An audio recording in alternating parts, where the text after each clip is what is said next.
Hi everybody, it's me Jill and welcome to Jill Informed. This is the recap of The Real Housewives of Beverly Hills, Season 10, Episode 2, To Live and Text in Beverly Hills. Alright guys, my hopes are very high right now. So that means only one thing. I'm probably going to be disappointed. But with such a fan-freaking-tastic, out the gate, episode 1, two really strong new women, Garcelle, who is kind of a take-no-prisoners in terms of how strong she is. I like her. She was already defending Denise, so she is a perfect addition. And, of course, Sutton. She is just delightfully horrible. I am so here for her. She is just a reality TV gift to us all. So good. So yeah, my expectations are pretty high. And I am here with my Erika Jane polite lip kit on. And I'm ready to get started. Okay, this episode opens with Dorit moving out of her old home that... Did any of us really like that house? It had like that crazy steep driveway and... I don't know. It was a little ornate. Anyway, they moved into a new home. Dorit said, "When PK and I moved into that first home, I don't think either of us thought it was our forever home. This house is different." We get to see the house. The Chiron says that it's $6.475 million. Dorit describes it as a modern farmhouse. It is a step up, if you ask me. I like it much better. Of course, PK was very obnoxious with the movers. "Be careful with that piano. It's Billy Joel's. No pressure." Ew. It's the kind of thing that makes you, as a mover, kind of want to just scrape it along the side of the door jamb. You guys, I don't care if you all hate it. I love this interview look of Dorit's. You guys can tell me who the designer is in the comments because I have no idea, but it's cool. Anyway, in her confessional, she said, "Contrary to what people believe, based on news stories that PK and I don't have any money." And then we see this reality blurb that says, "Are Dorit Kemsley and husband PK renting their new $6 million house as their legal troubles continue?" Then you can hear the producer say, "Why is your new home in your name and not yours and PK's names?" Dorit, "Well, why does that make a difference?" Oh, something's wrong. Oh, God. It's so funny. Then PK and Dorit are talking about how, this other news story says that the money in the frozen account, I think from Beverly Beach, needs to go to pay off PK's debts. And PK's like, "And I'm sorry, Bubby. That came from a period of time in my life before I even knew you." Then we see them both in the confessional. The producer says, "Talk to me about your life before Dorit. Where did you get your start?" And he talks about how he worked for a real estate firm that had very posh clients. He said they wanted me to go to elocution lessons. The rain in Spain falls mainly on the plain, as opposed to the water in my water doesn't taste like it oughta. He goes on to say that he had a natural flair for identifying buildings with value. And Dorit said, "And then he turned his business into an almost $2 billion business, correct?" And he said, "At its peak." And then the world turned upside down in what is now known as the credit crunch. Credit crunch? Is that what he said? I think. And he said it was a financial tsunami. Are any of you guys surprised that we're sitting down with PK to get the story finally? There were so many questions about it at the reunion last season. I felt like Dorit was kind of vague, maybe because they were in the middle of the lawsuit. I'm not sure, but it feels like he's coming clean right now though. Next, we are in a car with Garcelle. She's driving. She's with her friend Allie Landry. I love the fame level of Garcelle's friends. I usually don't know who anybody is. I know who Allie Landry is. Oh, okay, they are on their way to Garcelle's new house. So she just, after the divorce, she just wanted to change. She said, I've been going to the same grocery store, the same dry cleaners. And she goes, I'm going to miss my dry cleaner. But she just wants a fresh start. And so now we're seeing her new home. Garcelle said that she would like to be sharing that with someone in her life. And then we get a little bit more of her backstory. She was married for 9 years to Mike Nylon. I think he's a producer and a writer. I don't know what he's done. But she said, we were kind of like a Hollywood power couple. And I just thought that was the end of the road for me, like my final stop, and just didn't work out that way.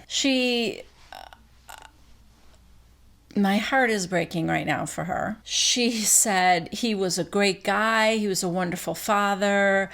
She thought everything was great.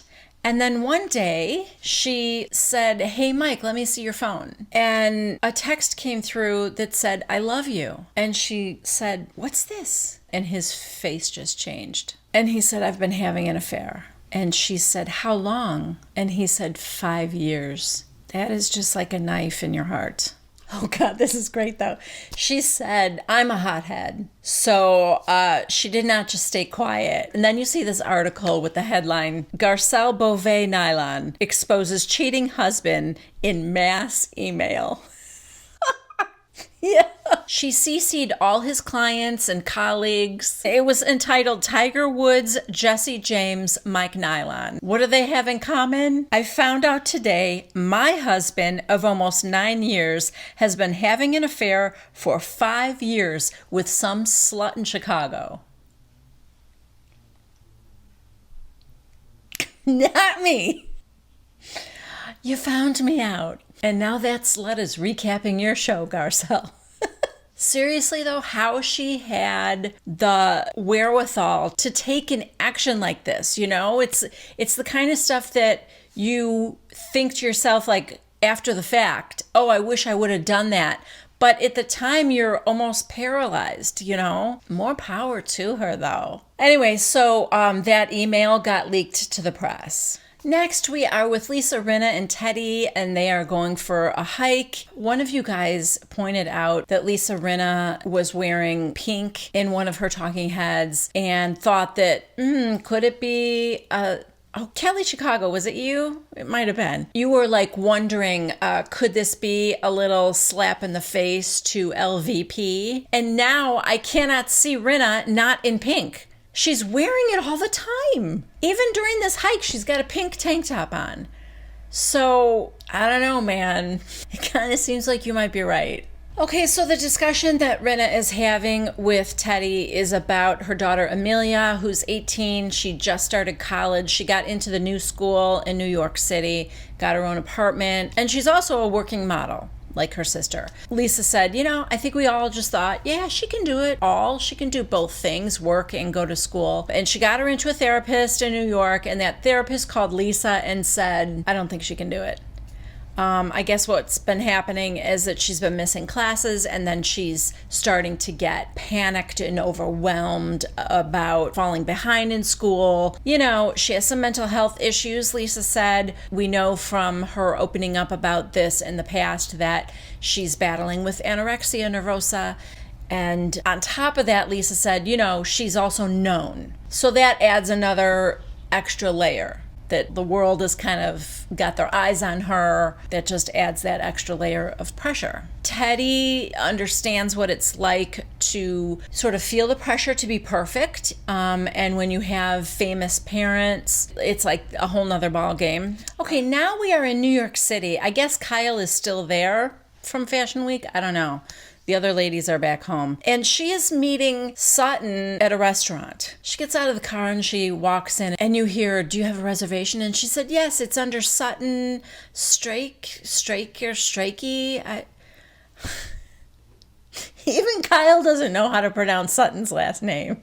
I don't feel so bad now. Sutton gets there and she goes, oh, look at us. We're both sparkly. New York sexy. Okay, so Kyle is still in New York because she's at the Javits Center for Coterie, which is like after Fashion Week, it is like all the companies that are trying to, sell their products, get them into the stores. So she's there with Shahida. Poor Shahida.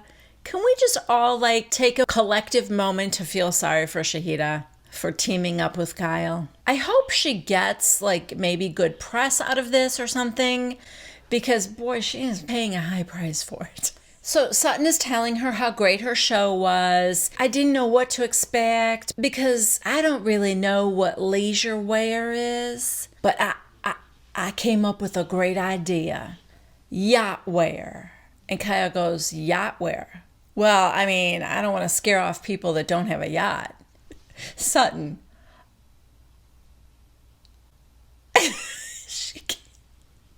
She gave the longest pause, like in her brain, she was thinking, are there people that don't have a yacht?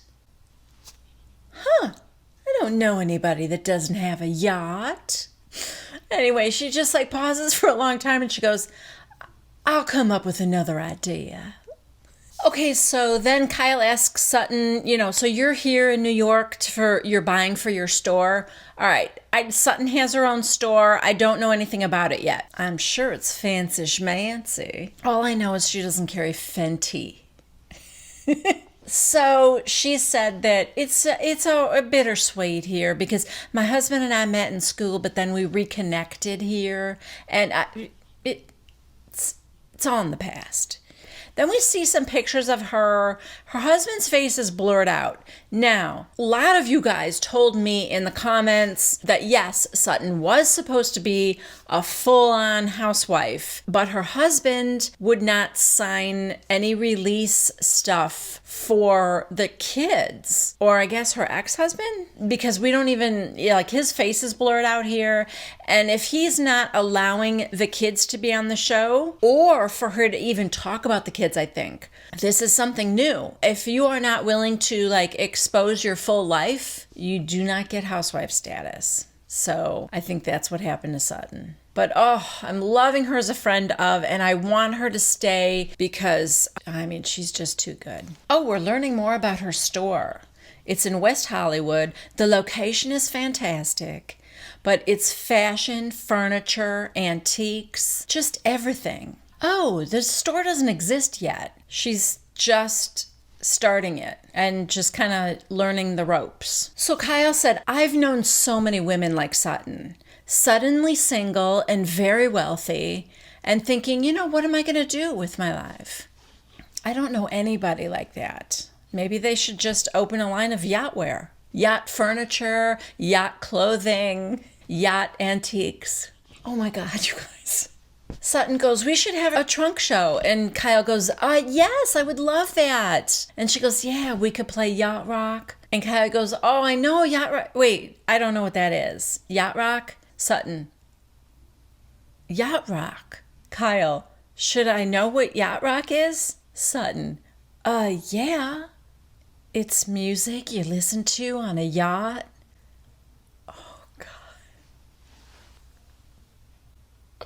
Just when I thought she couldn't get better, she does. How can she out-snob herself? Yet she does it. She does it effortlessly.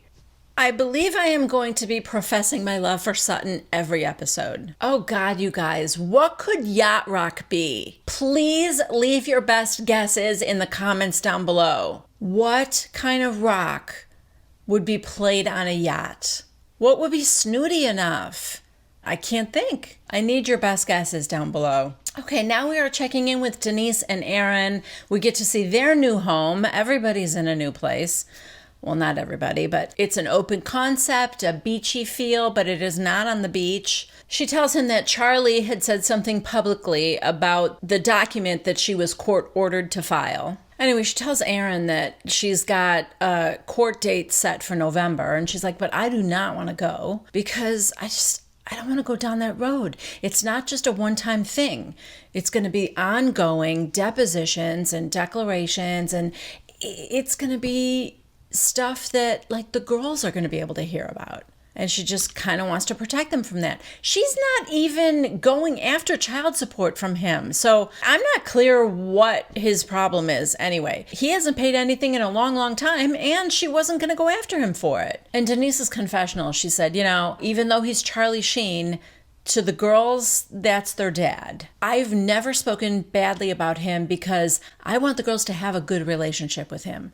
I've met some of the women that he entertains, and they all seem to have daddy issues. And I don't want that to be our girls. They're making dinner or whatever. She's cutting an avocado, and she's leaning over the counter kind of oddly, and Aaron said, "You look like you're in a lot of pain, honey." And she goes, "Well, I am. New York was brutal, and I didn't tell any of the ladies."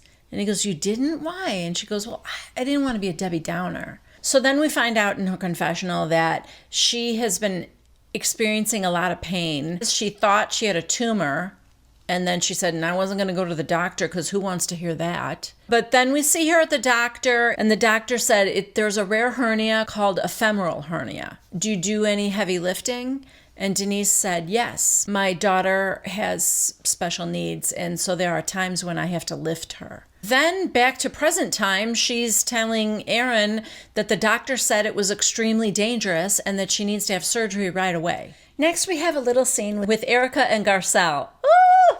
Guys, I am loving this power duo. I said this last week. I thought those two were going to clash. I think they're both alpha females, but I'm liking it as a friendship. And even though we are still so brand new into the season and I know a lot can happen, I hope they remain friends. I'm liking it. They meet at like a little outdoor cafe. Erika said, "So what have you been up to other than being a movie star?" And Garcelle kind of laughed, and she goes, "Well, mommy stuff. The boys are in middle school now." And Erika goes, "Wow, so they're 6th grade?" And she goes, "Yeah, how's your boy?" And Erika said, "Well, my son is grown, he's 27 years old. That's a whole nother ball of wax." And Garcelle said, "I have one of those too." And then we see that she has another son named Oliver, who's 28. Super cute, for those of you who are wondering. Oh, and Garcelle goes, "Not only is he 28, but he's having a baby. I just found out." And Erika goes, "Congratulations." They're laughing about it, and Garcelle said, "It'll be you soon." And Erika's like, "No." And then in her confessional, she said, "Do you really want me to pick someone up from pre-K?" Then we get the flashback to her in that rubber outfit when they were in Berlin or wherever they were. And the bicycle went by, and she just stared daggers at that kid. That was funny. Then Garcelle said, "How's your hubby?" And Erika said, "He's good. He's 80. In her confessional, Garcelle said, 80's a big number. And Erika's hot. If I swam in the lady pond, I would swim in Erika's pond. There, I said it. So then Garcelle said, "How's sex?" Erika was eating, and she's like,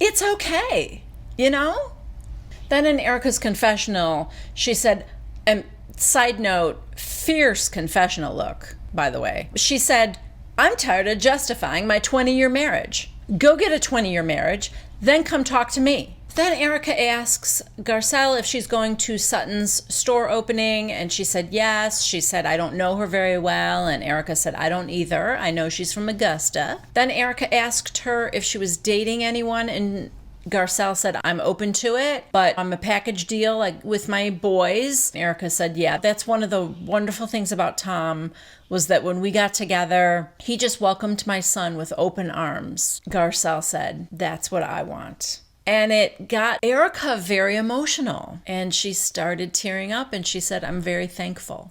All right, now we're checking in with Teddy, who is with her assistant. She's setting up like a wellness retreat. It's like, a hike and dinner with Teddy and I don't know what else. So she had it last year for her clients and staff or whatever. And this year she's opening it up to the public. And she's going to invite her girlfriends who get confused about what she does for a living. Oh, this is going to be good. So she's texting all the ladies at the same time. You see them all get the text, and then we see them in their confessionals reading, each of them reading a part of the text.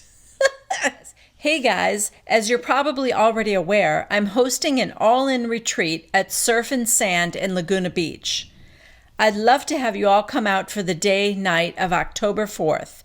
Option to sleep over, to take part in some health and fitness fun.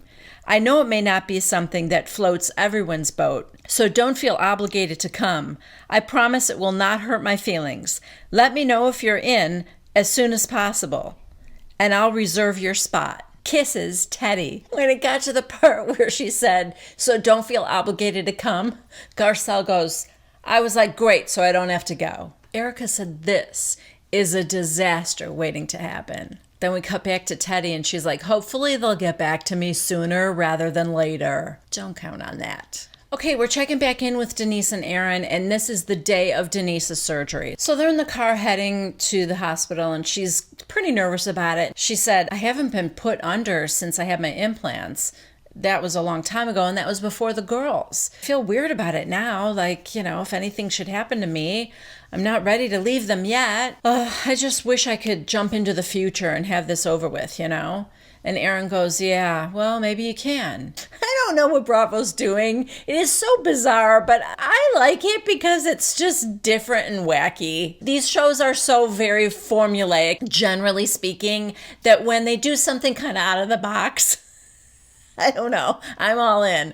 So now we get this almost like this dream sequence sound. It's Denise going, I wish I could jump into the future. I wish I could jump into the future, like this kind of echoing. And of course, Aaron, honey, wake up. And it's after the surgery. It's so corny, it's kind of funny to me. Anyway, she's all loopy on medication. She talks to her daughter, Sammy, and Sammy's like, how did the surgery go? And she said, well, it was a double hernia because it was bad on the other side too, so it took a lot longer than they thought, and they had to give her more medication, but it's over and it went well. Okay, now we're at Erika's, and Tom, he's so cute, you guys.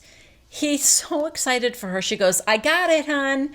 And he's like, oh, and it's the contract for Chicago on Broadway. She's playing Roxy Hart, and he goes, do I have to call you Roxy now, or can I call you Erika? And she goes, it's Roxy Hart, baby. His secretary has it all scheduled for him so that he's free to go to New York and visit her every 2 weeks. I love how supportive he is. Wow, this is such an emotional Erika. I mean, she was stone cold in some past seasons. She's crying again. Happy tears, He tells her how proud he is of her, and she just starts crying. We're back with Denise and Aaron, and she's like, I feel worse than I thought. And he said, yeah, I mean, it was a 6-hour surgery. And she's like, yeah, and instead of 1 hernia, I had 4 that they found. And so then she's like, did you bring me any goodies from your center? I forgot to say this before. He had attached something to her earlobes the night before. I forgot that he does some mumbo jumbo for a living. I thought he was like a personal trainer, but there's more to it than that. There's a lot of gizmos. I clearly don't know exactly what this stuff is. But he brings out this device that has wires attached to it and a screen. And he said, yeah, this is supposed to help with the recovery. And she's like, oh, good. And he goes, yeah, it's something they're putting in, NASA is using to put in the suits. And I'm not supposed to say that, but, it's true. Is it? I don't know. Maybe it is, but okay. It's just a lot of stuff. Oh, I'm sorry. Okay, Lisa Rinna calls now. That stuff is stupid that Aaron has. He's got her laying on a mat. They call it the beamer. It spreads out the pulsing, oxygenated.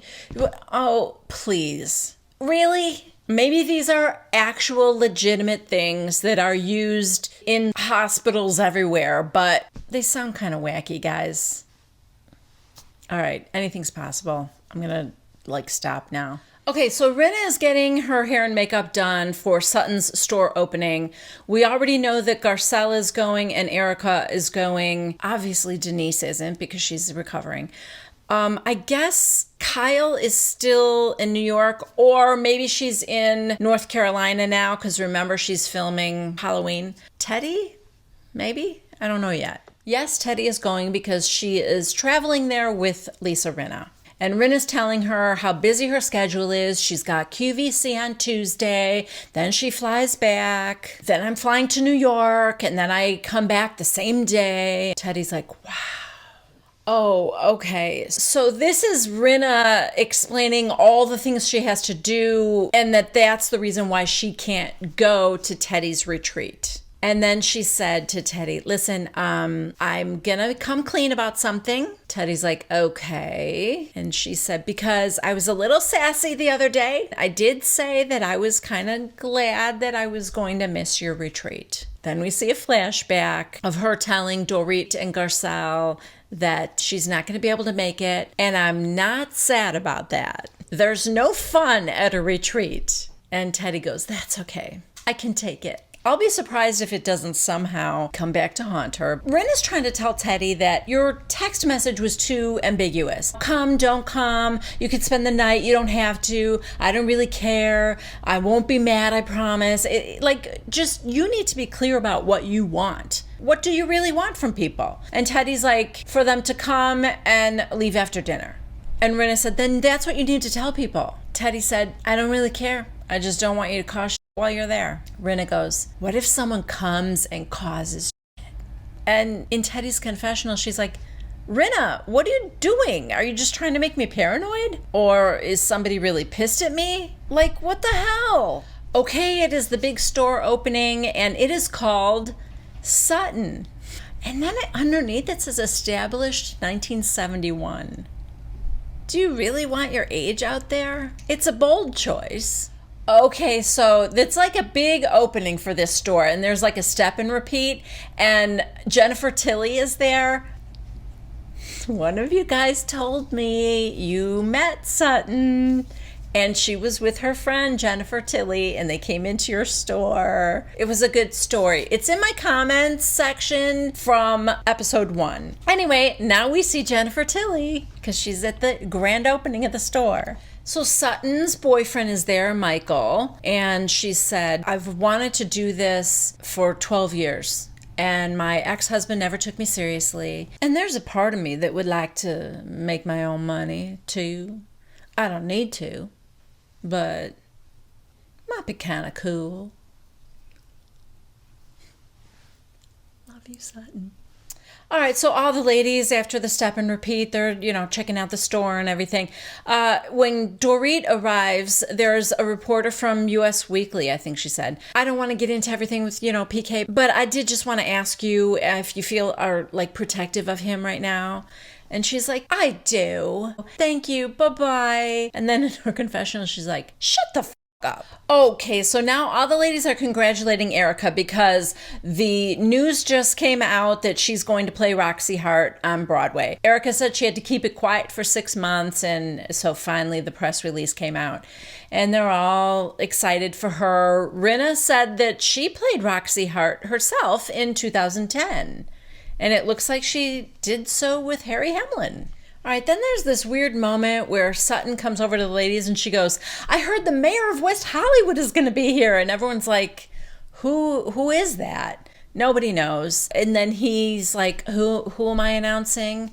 And they go, Sutton Stracht. Okay, he goes, I'm here for Sutton. Of course, nobody knows how to pronounce her last name or even wants to attempt it. Sutton's like, it's me, I'm here. And she goes, who are you? And he says, I'm John, whatever, I'm the mayor of West Hollywood. And she goes, you're the mayor? You're the hottest mayor ever. So he's like, come on over here. And he's thanking her for opening her store in West Hollywood. And he goes, we like to have fun in West Hollywood.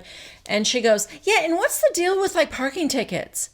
And he goes, oh, yeah, parking is a thing. This is during his welcoming announcement at this party. And she's going to have a discussion with him now on parking regulations. Because she goes, yeah, and you have to point your tires in a certain direction. I got 2 tickets for that.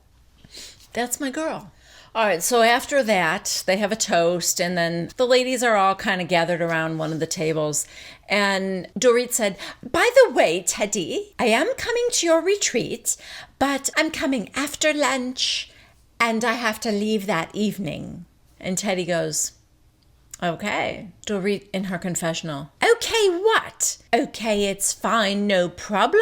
Okay, I'm pissed. Then Teddy announces, here's the thing, guys. I really don't care if you come or you don't come. Who says that?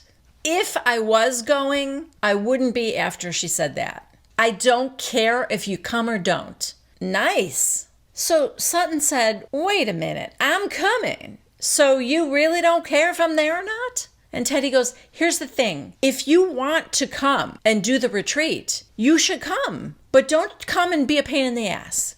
Then Teddy's saying, this is important to me, and I invited you guys because I wanted to give you the option. So then Dorit said that she wanted to go simply to support Teddy, and I think this is the point Teddy's trying to make.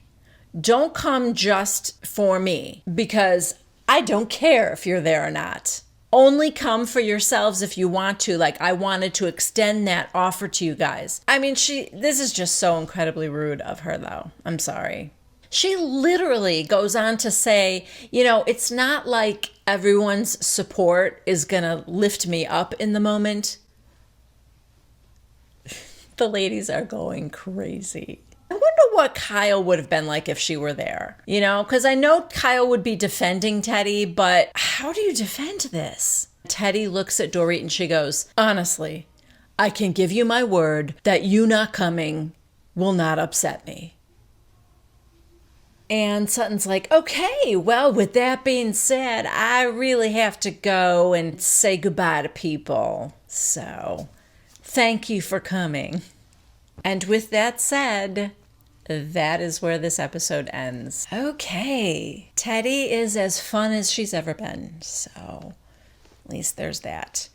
All right, guys, thank you very, very much for joining me. I did another premiere for episode 1 last week, and I also just want to thank you guys from the bottom of my heart, those of you who were able to make it.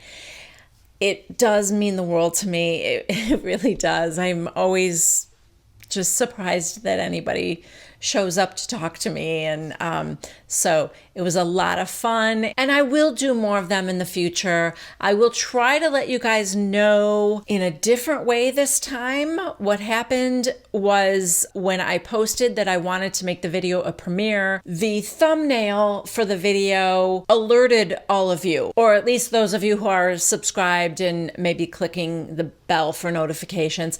And so it was kind of misleading because I think you guys thought the new video was out, but it was not. Sorry about that. Next time I do a live chat for a premiere, I will try to announce it in other ways, either on Instagram or Twitter, and you guys can find me at either of those at @JillInformed. I post more on Instagram than Twitter, but yeah, I'm trying to be better about in both of those places. I really do appreciate your support.